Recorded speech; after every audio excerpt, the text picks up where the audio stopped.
რამდენად მნიშვნელოვანი იყო უწმიდესისთვის ანჩისხატის ტაძარში დაბრუნება და აი ეს პროცესები როგორ დაიწყო, როგორ მოხდა ანჩისხატის საერთოდ საუბარი და ამ პროცესის დაწყება. მე ხა მამარევაზის ჩავთავა თომარაძეს წინამძღვრს, როდესაც ნიშნავდნენ ანჩისხატის ტაძარში, ხლე სიონში პატრიარქის გვერდში მდგომი მღვდელი იყო და თვითონ ხუმრობდა, რომ პატრიარქმა რომ მითხრაო პირველათო ახალგახსნილიო ტაძარშიო, ანჩისხატის ტაძარშიო თავიდან ამ დანგრეულ და იმ ტაძარშიო რა უნდა გავაკეთო, ასე ვთქვათ, ცოტა ეხა სიონში უფრო ძირფასი ხატებით ყველაფრით და უფრო ცოტა ისე ვიყავიო და მე პატრიარქმა მითხრაო, რომ მე რომელ ტაძარში გნიშნავო შენო, ამასო მე მიხვდებიო შენო რომელ საკათალიკოსო ტაძარში გნიშნავო მე შენო აქ რამხელა დიდი ისტორიული მნიშვნელობის ტაძარი იყო ეს ყოველივე და მართლა ძალიან შეერწყა მამარევაზმა იქ 30 წელიწადი იქამდე 1 წლის მანძილზე იყვნენ სხვადასხვა წინამძღვრები, მაგრამ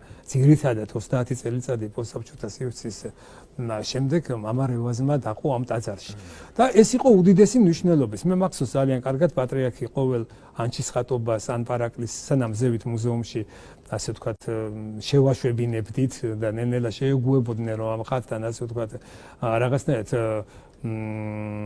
მორწმუნეებს დაეშვა და სხვათა შორის მე ვისაც არ უნდა გაუკვირდეს შენახული მაქვს სესილი გოგიბერძისადმი მიწერილი შევარდნაძის ჩვენ წერილზე ზევიდან მიწერილი რომ მორწმუნეებს ნუ შეაკავებთ დაუშვით რაღაცა პერიოდით. იყო ესეთი მომენტიც, ეხლა რაც არ უნდა საკვირველი იყოს, ხო? ანუ 80-იანი წლების 70-იანის ბოლო უკვე ესეთი უფრო კონკორდარტის შემდეგ განსაკუთრებულად შეიცვალა სიტუაცია და ეს პატრიარქი ძალიან რუდუნებითი მუშაკობის შედეგად მოხდა. მე კიდევ იმ ძეგლთა დაცვის თემებზე გავაგრძელებ, რომ იქაც შევედით შემდგომ, იქაც დაივიმკვიდრეთ, ასე თქვა და ნელ-ნელა ხდებოდა ეს გაფართოება და მე ესე ვფიქრობ, რომ ეხლა ზოგს გონია, რომ ვიყავით ჩვენ თქვა 2500 ტაძარი და მე დაიყვანეს ეს რაღაც 20 ტაძრამდე და მე შემდგომ ისე 2500 გახდა. ეს ზოგს გონია, რომ უცბად ინგრევა, უცბად შენდება.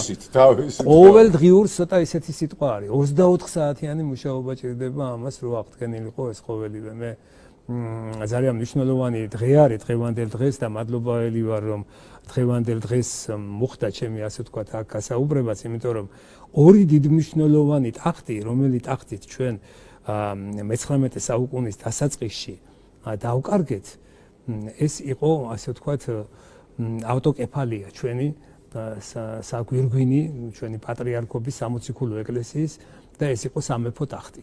ერთი თითქოს ტრაქტატის შედეგად მოხდა საეკლესიო ასე ვთქვათ დათმობა და რაც ასე ვთქვათ იმ პერიოდის ძალიან დიდი ლაფსუსი იყო და მეორე სამეფო ტახტი უკვე ძალადობრივი მეთოდით 1800 პირველ წელს და 1810 წელში მე მგონი აღმოსავლეთში ჯერ და მე დასავლეთში სოლომონის ასე ვთქვათ ძალადობით შემოსვლა და ანექსია მოხდა საქართველოს, ანუ სამეფო ტახტის გაუქმეს. ეხლა ქართველი კაცი, იმიტომ მოყვა 1817 წლიდან მოყოლებული სულ აჯანყებები არის. 18, 19, 20, 23, 22 და დამთავრებული იქითკენ მე 12 სასულიერო სემინარიაში მე ჩუძეცკის კლავენეს. ამას ძირი ჰქონდა ის, რომ ეროვნული იდენტობის პირდაპირ საწინააღმდეგო წავიდნენ.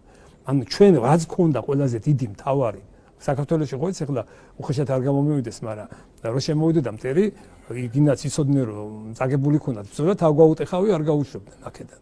ხო, ეს მოღოლების დროსაც ესე იყო და ზოგადად ესე იყო.